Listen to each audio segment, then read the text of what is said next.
Welcome to Conversations with Writers. I'm Andy. I'm a writer, and this is an educational YouTube series meant to catalog writing strategies and philosophies through conversations with other writers.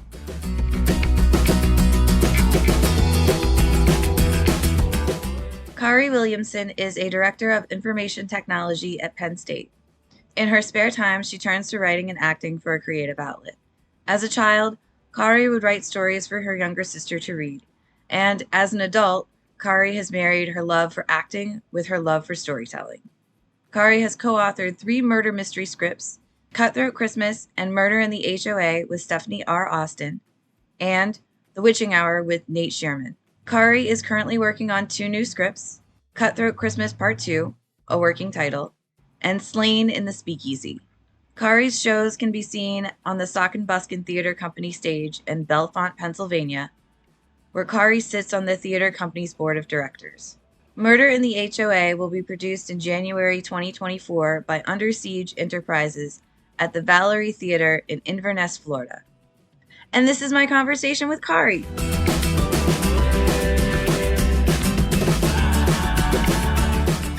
Hi. How are you? I'm good. How are you? I'm hanging in there. So what are you working on now, and what motivated the project?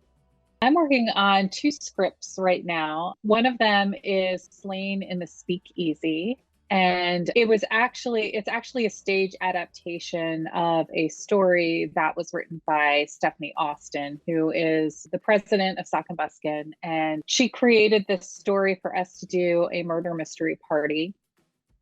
And I was cast in that and had a lot of fun with it. And I thought there is so much more to this story than what we have even touched on here.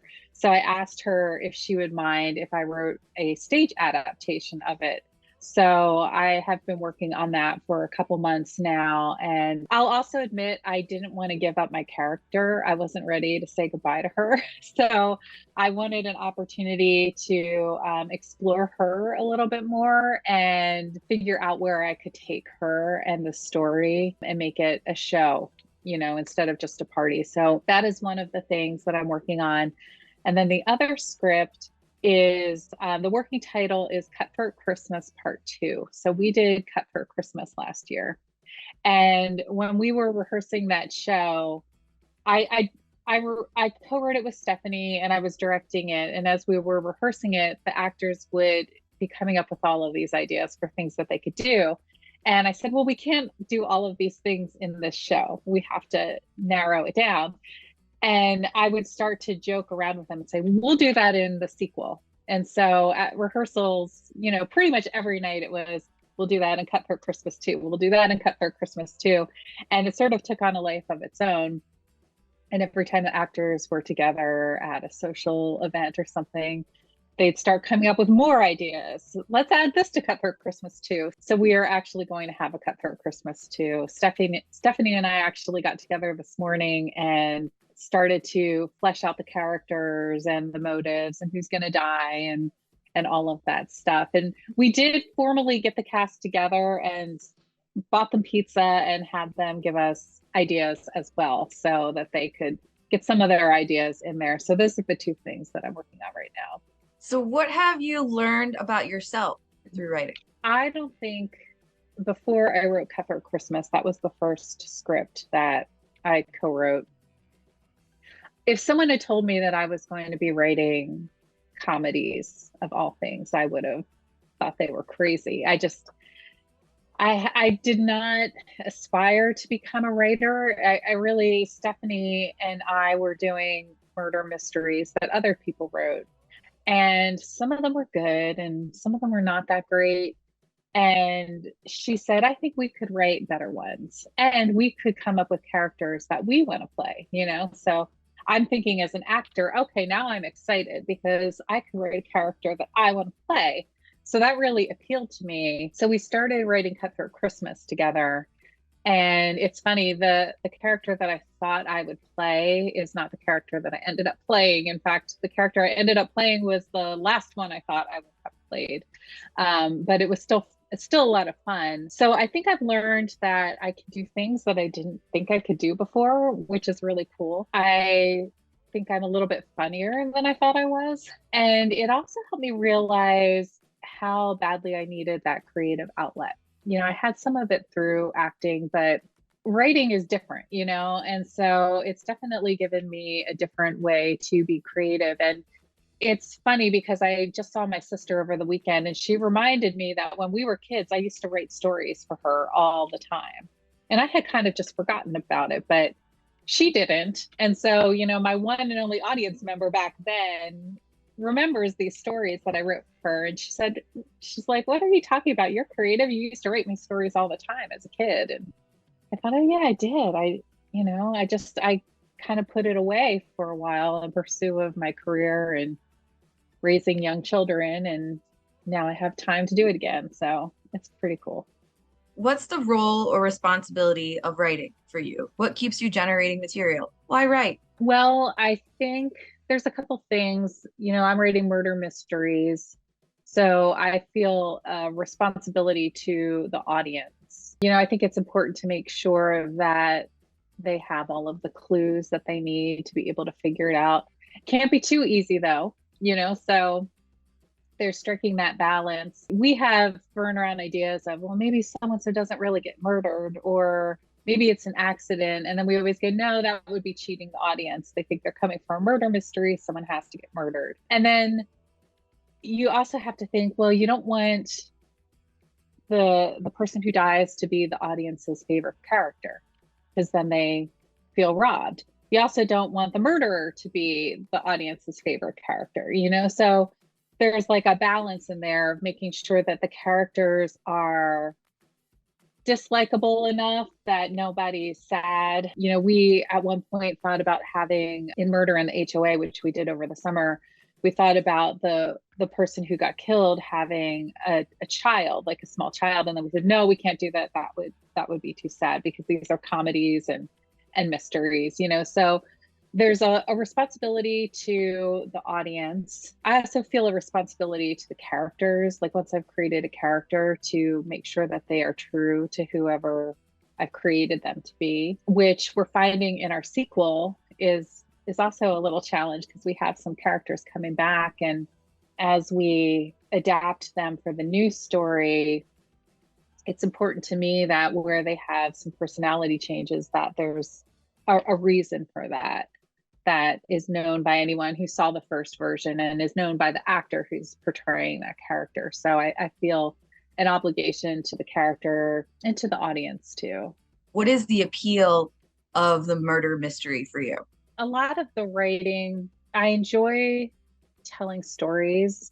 I like doing it in script form because I find it really interesting to see these actors then embody the characters. Whereas if I were writing a book, I wouldn't get to see that.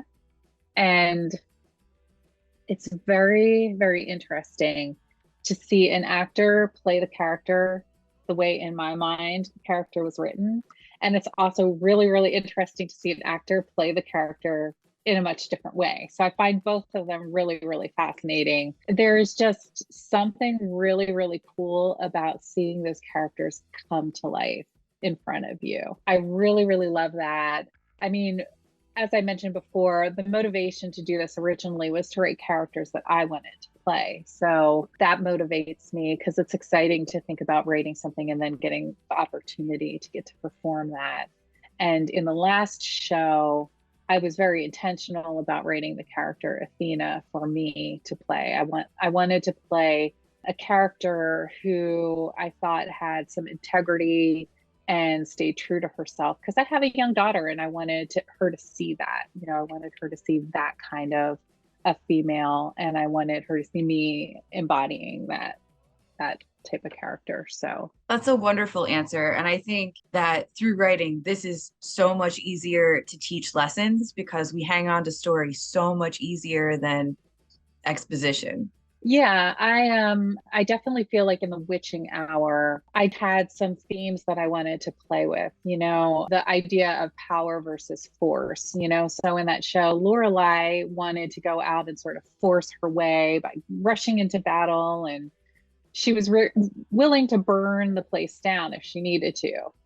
Whereas my character Athena she understood like you have to exhaust all efforts of diplomacy before you rush into battle. It's let's see if we can work this out first. Let's be smart about it. Let's be strategic. And she really wanted to only be taking calculated risks. That was sort of her thing. But she understood, I think, intellectually the difference between power versus force, but she hadn't really stepped into that power yet. So she would say a lot of things that sounded very textbook, well, some of her lines would sound very textbook, and some of the actors were like, why does she talk that way? And I said, well, it's because she intellectually knows it, she just hasn't figured it out yet. But then at the end of the show, she realizes like she really had the power all the time. She needed a good wise mentor to remind her of that, and then he sort of pushed her to claim her power and take it back. And so that was sort of her growth moment. And that was sort of something that I wanted to share, playing around with those themes of power and force. And then also women supporting each other was another thing that was important to me, that, these three sisters could have their disagreements, but in the end, they could still support each other and want the best for each other and forgive each other too. And so that was important. And also the idea of people with different perspectives coming together, because you had these witches and then you had these people that were trying to rehabilitate the witches and make them mundane. And I wanted to show like you can be on completely opposite sides of things, but still find a middle ground where you can come together. And, Dan says, well, why can't people with opposing views go get a meal, And I think that's important. I think if we don't talk to each other about our differences, then we can never find that middle ground. So it was a comedy and it was a murder mystery, but it also had all of these themes in it that were important for me to share. When you're struggling to write for whatever reason, what strategies do you use to get yourself back to the page? So I did have some problems with the witching hour. I rewrote scene one probably 5 times because I wanted it to start off real strong. And then I had written that so many times that I realized I'm never going to get this finished if I don't keep writing. I have to move beyond scene one. So I would do a little bit here and a little bit there. And I kept finding myself, blocked a little bit. So at one point, I set it all aside and I got out a paper and a pen and I wrote down what I wanted the audience to feel when they walked out of the theater at the end. And so I set, intentions for what I wanted them to experience and what I wanted to feel. And then I sort of let that guide me through the rest of the writing process. And one of the really cool things that was unexpected to me, I kind of did it and then forgot about it. But after the show, when I would walk out and greet the audience, people would walk up to me and use some of the exact same language that I wrote in those intentions to describe what they saw and what they experienced. And that was a huge, like, wow moment for me. Like, oh, somehow I got it across. Like I was successful in sharing whatever it was that I wanted to share because I'm getting the feedback that they experienced those things that I had intended for them to experience. So that is definitely going to be part of my process moving forward. I sort of stumbled upon it, but it's definitely my process moving forward. And even when I'm not the writer for It's a Wonderful Life, but I'm the director, and I shared with the cast, this is what I intend for audience to experience, and I hope that they'll walk out feeling this way at the end, and I hope that you'll join me in these intentions so that we can make it happen. What revision strategy or strategies do you find most useful when revising your own work, and why? What problems or challenges do these activities help you solve? Revisions have been one of the trickiest things for me, mostly because I realize if I change something in one place, I have to make sure I've gone back and changed other things, like little comments a character makes along the way. will often have to be changed. So it does help me to have other eyes on a script. And that's part of the reason why I've co-written everything, because it really, really helps for my co-writer to then go find things that I may have missed. One of the things that we do, that Stephanie and I have done and Nate and I have done when we've co-written together, is we'll have a workshop with some actors once we have a solid draft. And that allows us to hear the characters speak in other people's voices. That has been a huge, huge help. You start to realize how some characters might sound too much alike, or where a character might, it sounds good in your head when you write it, but then you hear someone say it and you realize it doesn't really work. So we have found that useful. And we've even gotten some feedback from the actors that we've done that with, that have been, sort of given us ideas that we're able to then incorporate into the script. And we do all of our shows with Sock and Buskin Theater Company first. So after we do a show, we then go back and revise the scripts further before we share them. So we do have a separate entity that we share our scripts through called Knock 'em Dead Scripts, but we produce them with Sock and Buskin first, then we put them on Knock 'em Dead, and people can then license them. And so before they get there, they've been produced once through Sock and Buskin, and then we can go back and revise them. And I was actually just revising The Witching Hour this morning, making little changes, not big things, but just little things to make it sound more realistic. I had characters that talked a lot in The Witching Hour. They would make comments that were very, multiple sentences long. And I thought, they don't need to be that long, or in real life, someone would have interrupted them. So I added some of that in just to make it sound more natural. What is your favorite part of the writing process, and why? I would say the beginning and the end are my two favorite parts. I like the brainstorming stage, where you're sort of starting to come up with the characters, figuring out who they are, what their motives are in life, what their motives might be for a murder, if it's a murder mystery, which mine are. So I really like sort of storyboarding and coming up with the characters.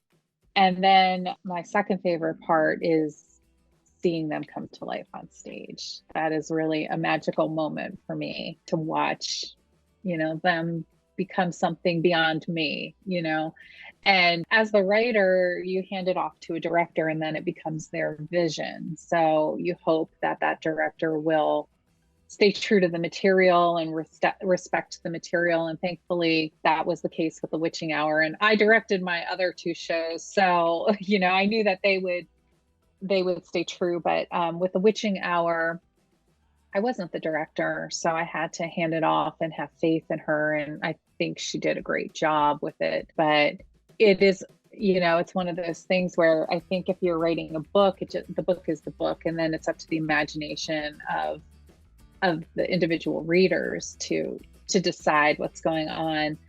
With this, it's up to the director to set the scene and tell the actors what their characters are doing and that kind of thing. So you have to sort of hope that whoever is going to direct it is going to really stay true to the material. And that can be a scary thing, because you don't know, What reading or watching suggestions do you have? What authors or playwrights do you keep in your back pocket? Well, I love Agatha Christie. So, when it comes to mysteries, I don't think there's anyone better. I really, since I was a little girl, have loved her stories. So I definitely think she is probably number one on my list. So that's on the mystery side. On the comedy side, I like dry humor. So, and we try to write scripts that have multiple layers of humor in them to appeal to different people. So we try to add some of the dry humor. I like situational comedy. Like, I loved Three's Company growing up. So I always liked the whole idea of these misunderstandings getting out of control. And we've had some of those in some of our scripts. And Cutthroat Christmas, we had an accidental kidnapping. It was a misunderstanding, but so it was sort of like along the lines of of like a Three's Company kind of misunderstanding. And then in The Witching Hour, we had Mistaken Identity, where they thought the investor was actually the magic teacher and treated him differently than they would have if they had known who he was. So I like that. Yeah, so those are kind of examples. I guess an example of the dry humor would be like Bob Newhart. I always thought that he was super funny and such a straight man, you know? So we've tried to incorporate characters that are a little bit like that too. So making sure that no matter what an individual finds funny, there's something in there for them. Thank you so much for those suggestions and for taking part in this interview series. I really appreciate it, and I've learned so much. Oh, thank you for having me. I really appreciate it. And thank you for baking us cookies. They're wonderful. We've been enjoying them. Well, I love the hot chocolate ones. I said to Philip, I was like, that really tastes like hot chocolate in a cookie.